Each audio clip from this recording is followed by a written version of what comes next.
Elle n'a pas caché être touchée par son départ d'Affaires conclues. Mais Sophie Davant ne cesse pas d'étaler sur les raisons de ce choix. Un très proche ami de l'animatrice a pris la parole à sa place. Il en profite pour confier le ressenti qu'elle a eu avant de prendre sa décision, mais aussi pour révéler les raisons qui l'ont poussée à prendre la porte. Alors qu'elle rencontrait un franc succès aux commandes d'Affaires conclues sur France 2, Sophie Davant a pris une lourde décision.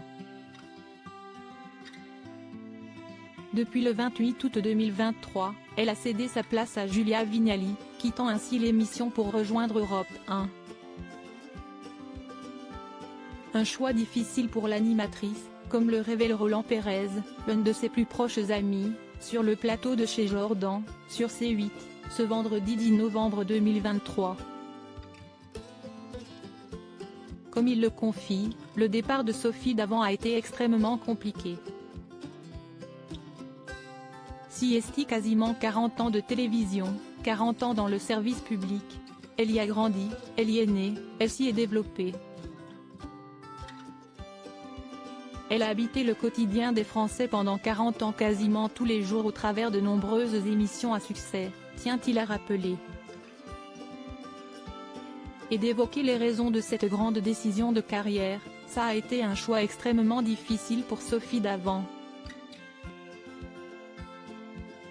Mais elle a fêté ses 60 ans cette année. Et elle se demandait ce qu'il y aurait après Affaires conclues.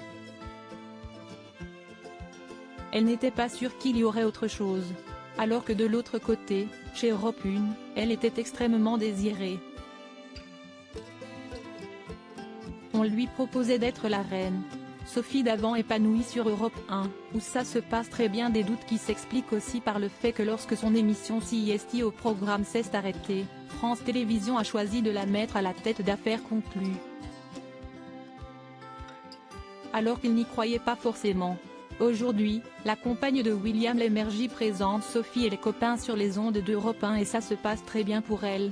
Elle commence à y faire ses armes, à s'installer dans cette émission. Au début, parfois elle parlait lorsqu'il ne fallait pas et elle rigolait de sa maladresse, se souvient Roland Pérez. Elle est très spontanée. Elle se débrouille très bien, les gens l'aiment beaucoup. En parallèle de la radio, Sophie Davant ne quitte pas complètement la télévision. Elle prépare une émission sur les animaux qui va arriver en janvier sur France 3 et elle continue le samedi après-midi le magazine d'Affaires conclues, indique son ami.